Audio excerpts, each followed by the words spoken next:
Son las 11 de la mañana, 37 minutos. Es hora de la mesa ancha electoral para analizar, debatir, entender los temas del día, pero conociendo también los candidatos al Congreso. Y hoy tengo una mesa, digo yo, con muchos soles y con muchas estrellas. Son oficiales en retiro que decidieron dar un salto y pasar a la política electoral. Está con nosotros el general Camacho. General, gracias por estar acá. Muchas gracias por la invitación. Estoy creemos con el número 5 al Senado de la República. Tenemos dentro de nuestras propuestas seguridad ciudadana, apoyo a las instituciones de la fuerza pública y apoyo a nuestros veteranos. General Eliezer Camacho, número 5 en Creemos. General Mora. Marixa, muchas gracias a ti, a Eliezer, a Carlos, a todos los televidentes. Soy el general Jorge Mora, candidato al Senado de la República por Salvación Nacional, la lista del Tigre, número 11 al Senado. Mi propuesta principal es recobrar la seguridad de los colombianos y está basado en que Colombia no puede seguir en 60 años de guerra y que las políticas de seguridad sea una política de gobierno, no de Estado. Vamos a llevar un proyecto de ley de seguridad y defensa que a partir de allí ningún gobierno vuelva a jugar con la seguridad de los colombianos. Y también está con nosotros el coronel Soler. Marixa, muchas gracias por la invitación, a mi general Camacho, a mi general Mora. Lo que nosotros queremos desde el Partido Conservador, con el C-114 a la Cámara de Bogotá, es recuperar las capacidades especiales de la fuerza militar y policial. El pie de fuerza y la capacidad helicoportada, recuperar la inteligencia y mirar cómo llamar actividad a los miembros de la fuerza pública que por temas ideológicos el gobierno ha sacado de la línea de mando, los señores generales, con mayor experiencia en temas de combate y operaciones contra grupos ilegales, viendo que ha crecido casi un 300% de lo que recibió Gustavo Petro a lo que tenemos hoy en día. Ustedes ya vieron, su experticia, la experticia de ellos es la seguridad, así que por supuesto también hablaremos de la seguridad en el país o en Bogotá, en las ciudades. Pero tenemos que arrancar con el tema del día y son estos decretos, estas medidas que ya se conocen en medio de la emergencia económica para atender el invierno y todas las afectaciones por cuenta del invierno. De esos decretos imponen un impuesto al patrimonio, una expropiación fácil para asignación de tierras a damnificados y una contratación sin licitación en plena época electoral. Sobre eso, general Camacho. Primero que todo, seguir afectando a la empresa privada es un gran error. Ya no aguantan más impuestos y eso necesariamente afecta la contratación de los ciudadanos, tener más posibilidades de empleo. Igualmente, hay unos temas que está maquillado por el tema de las inundaciones, pero eso es una expropiación, poderse apoderar desafortunadamente, las tierras, según ellos, para asignarlas a las personas que están afectadas, pero eso tiene más un fondo de expropiación.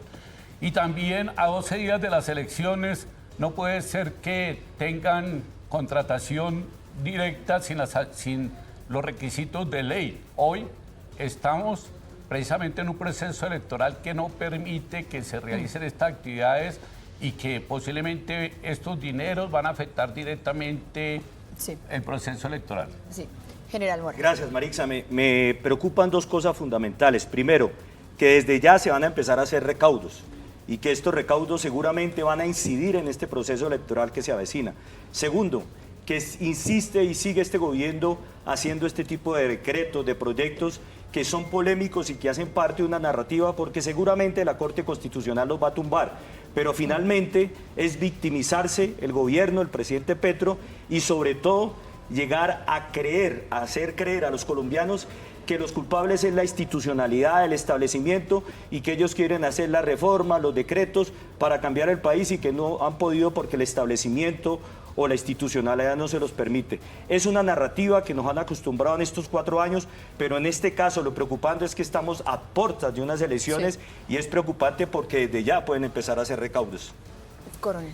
Marixa, ¿qué vemos allí? Vemos un abuso de los poderes del presidente de la República, está atropellando la democracia desde el punto de vista constitucional y legal. Primero, está legislando por decreto, eso está prohibido.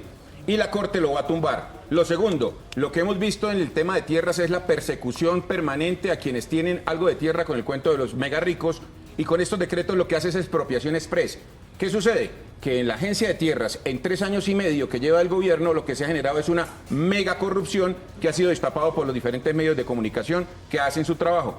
Y en cuanto a la persecución al sistema minero energético, es una obsesión del presidente apoderarse de Ecopetrol, de todas las capacidades mineroenergéticas para decir que esos son los mega ricos y ahora les vuelve más onerosa la capacidad de exploración y explotación. ¿Qué hace? Correr la inversión extranjera y con eso genera regresividad. Todo se va a caer, Marixa, todo se va a caer, pero entonces la narrativa es no me dejaron gobernar y lo voltean hacia el tema de grandes capacidades que van a recaudar en 15 días para colocarlos en donde tienen alcaldes y gobernadores y le da la posibilidad rápidamente de contratación express. Corrupción es lo que vemos venir. Sí, todos ustedes están planteando un escenario en donde estos recursos quizás puedan ser desviados para financiar las campañas y yo quiero sentirles si ustedes ya han sentido eso en el territorio. Ustedes ya han sentido que quizás no hay esas garantías porque hay desviación de recursos a favor de las campañas de los candidatos del gobierno nacional. Sí, estamos observando hoy senadores que son bancada del gobierno que están repartiendo diferentes elementos en las regiones, todo con el fin electoral. ¿Por qué no lo hicieron 3 años anteriores? Ahora es para buscar el apoyo de las juntas, el apoyo de las comunidades y están entregando. Dicen no tener dinero, pero sí tienen dinero para empezar a acomodarse en el proceso electoral. Sí se está sintiendo el tema de corrupción, se está sintiendo el tema de una amplia publicidad ya desbordada solamente con el fin de buscar ellos acomodarse. ¿Y de dónde está saliendo ese dinero? Pues precisamente de todo lo que han recaudado 3 años y que no le dicen al país en dónde está ese dinero. General Mora. Marixa, yo tengo el ejemplo de mi departamento norte de Santander. Hasta hace 4 años la presencia de candidatos de izquierda, del pacto histórico o del gobierno del presidente Petro era incipiente. Norte de Santander se ha caracterizado por ser un departamento completamente de derecha y allá siempre han ganado los candidatos de derecha. En esta oportunidad hace poco estuvo el candidato Cepeda y fueron gran cantidad de gente, buses, refrigerios, lo de siempre. Y uno dice, toda esa cantidad de dinero para haber colocado esa cantidad de gente allí en esa manifestación donde fue Cepeda, ¿de dónde vienen? Obviamente, todo es decir, eso hace ¿no era parte... gente convencida con el proyecto de Cepeda? No porque logramos hablar con las personas afuera que asistían y muchas de las personas y mostramos en videos cómo llegaban buses. Incluso se habla que hubo gente que traspasó la frontera y venía de Venezuela a asistir a esta reunión que hizo el candidato Cepeda, de manera de que ya estamos viendo en las regiones cómo incide ese presupuesto y esos dineros que vienen directamente del gobierno a apoyar las candidaturas de los candidatos del pacto histórico. Coronel, lo que se ha sentido en el territorio. Marixa, lo que estamos viendo en Bogotá, lo que estamos viendo en las grandes ciudades es el poder de la chequera del Estado. No es que este gobierno haya comenzado con eso, tampoco vamos a decir, pero lo que se volvieron fue descarados.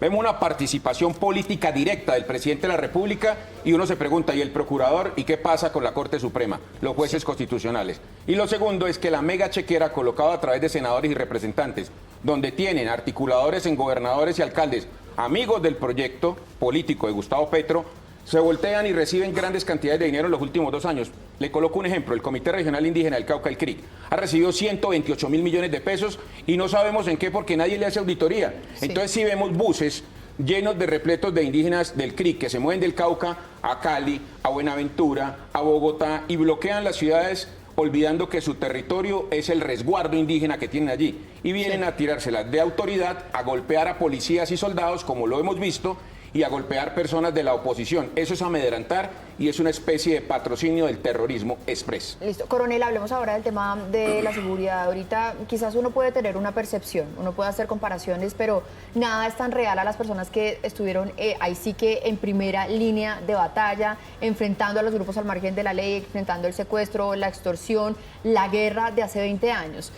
Y yo les quiero preguntar a ustedes, que eran los que estaban ahí en ese momento, ¿estamos como muchos sienten como hace 20 años peor o eso es una falsa percepción? Mire, Marixa, cuando el gobierno de Gustavo Petro recibió 6.814 miembros de grupos armados ilegales allí con armas y fusil. El último conteo que nos publica una revista de amplia circulación fue exactamente 26.000 hombres en armas hace un mes, contados en las diferentes estructuras de FARC, ELN, 2 disidencias. Entonces vemos una FARC que se desmovilizó y está en el Congreso con curules. Vemos otras FARC de Iván Márquez al otro lado de la frontera y vemos la FARC de Iván Mordisco que ahora tiene una subFARC de Calarcá. Y todo esto crecido basado en un tema muy delicado, los decretos de cese al fuego. Les entregaron, es claro, los decretos de cese al fuego vienen basados en la ley 418, artículo 12, numeral 7, y ahí dice que deben haber zonas de concentración. Le permite incluso levantar órdenes de captura. Esta ley es de Álvaro Uribe Vélez, segundo gobierno. Pero ¿qué pasa? Los dejaron con Colombia por zona de concentración. La Defensoría del Pueblo puso hace 6 meses el grito en el cielo por 2.700 niños indígenas reclutados a la fuerza en el Catatumbo, en Arauca y el Caquetá. Eso es un crimen de guerra, un delito de lesa humanidad. O sea, sí estamos como hace 20 años. Como hace 20 años y disparada la extorsión y el secuestro y ya se siente en las ciudades. General Mora. Yo diría que estamos peor, Marixa, porque los grupos armados y bandas criminales crecieron en un 400%. El conflicto colombiano se caracteriza por 2 cosas importantes, espacio y tiempo. El que ocupe mayor cantidad de espacio por mayor tiempo va ganando la guerra. Y en estos 4 años los grupos armados y bandas criminales, gracias a su fracasada política de paz total del presidente Petro, lo que permitió fue el crecimiento, fortalecimiento de los grupos y ocupar gran parte de espacio que ya habíamos recuperado durante más de 30 años atrás. Es decir, retrocedimos casi 20, 30 años atrás y peor aún, estamos con un gobierno que patrocinó ello.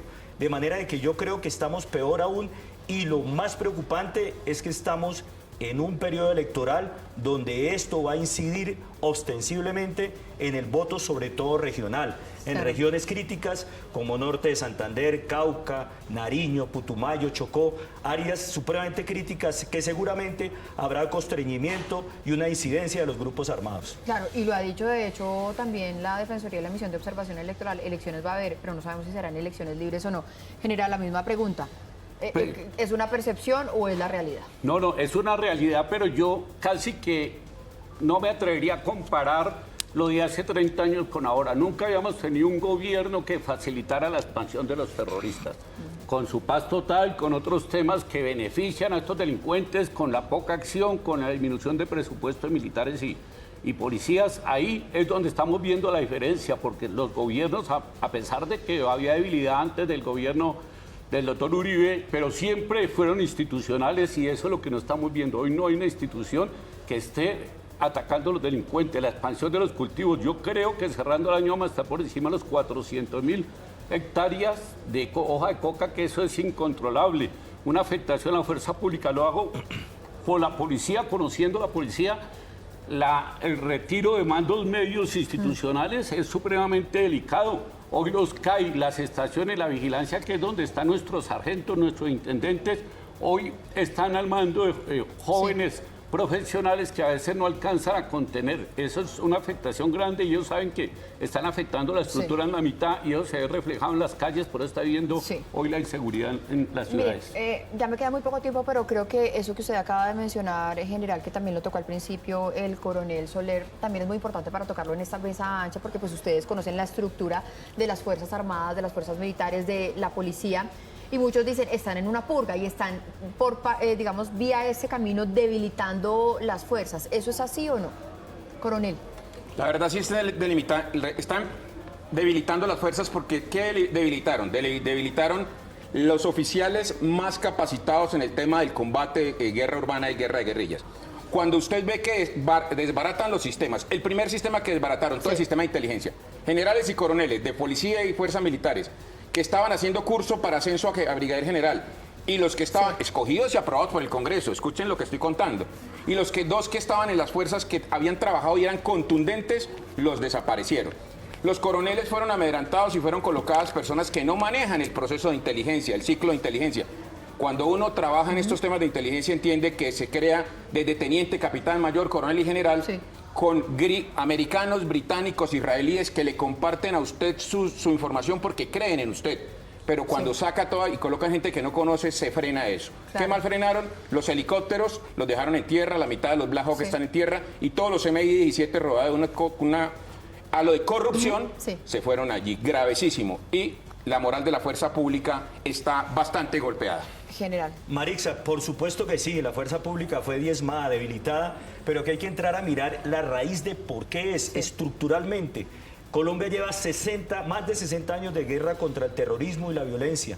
Pero ¿por qué ha llegado esto y por qué se ha incrementado? Porque la seguridad y defensa nacional es una política de gobierno, es decir, está el vaivén de los gobiernos. Por eso fue que este gobierno la destruyó, debilitó a la fuerza pública. Por eso para empezar a arreglar este problema de la seguridad y defensa de los colombianos, debemos hacer una política de Estado para que ningún gobierno vuelva a jugar con la seguridad, con la protección y con la vida de los colombianos. Ahí es donde está el problema. General.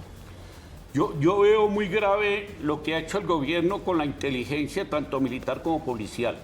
La inteligencia siempre así sobresale por las actividades contra estos grupos criminales y eso no lo estamos viendo los colombianos.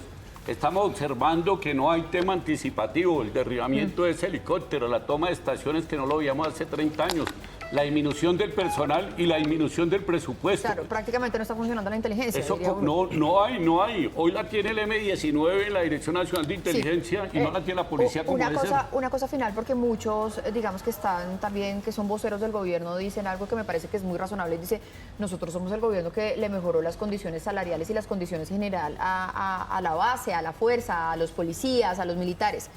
¿Eso es cierto o no es cierto? Mire, me quedan un minuto para los tres. Un minuto, O sea, eso 20 segundos para cada uno. eso no es cierto. Lo de los sueldos y la nivelación salarial viene de un comité de renovación e innovación que se hizo hace 7 años y dio que puso por decreto y pidió un COMPES que fue aprobado y que era progresivo hasta el 50, 75 y 100%. Este gobierno aumentó en los últimos 25% porque está por ley. O sea, no es cierto. Sí. Y el tema salarial y presupuestal se lo dio a los civiles del Ministerio de Defensa. Coronel. Es me cierto, toca aquí ya pero, rápidamente con los dos generales es cierto, para cerrar. pero lo más preocupante de esto es que después de que O termina... sea, ¿es cierto que sí se les niveló el salario a los militares? Pero no fue este gobierno, Ok. fue algo que venía como ya lo de explicó el gobiernos coronel. anteriores. Pero lo preocupante es que estos jóvenes, cuando terminen de prestar el servicio militar, ¿qué van a hacer? Engrosar las filas de los grupos armados. Por eso el servicio militar debe tener parte de lo que se está haciendo, pero parte de una preparación técnica para entregarle a la sociedad ciudadanos que puedan servirle a la sociedad y no ir a engrosar los grupos armados. General. En la policía hay una jugadita. Están subiendo por el IPC y no por el salario mínimo. Entonces, cada día el salario está peor. Hoy un intendente está casi ganando un salario mínimo de un ciudadano común y corriente. Es la jugada. Aparentemente le suben, pero mentiras que le afectan el salario porque no está igual que todos los ciudadanos con la misma medición. Bueno, por eso hay que escuchar a los que saben de verdad. Pues general y coronel, muchos soles y muchas estrellas en esta mesa. Muchísimas gracias por estar acá, un espacio democrático que ha abierto Noticias RCN para que ustedes conozcan los candidatos al Congreso, la mesa ancha electoral.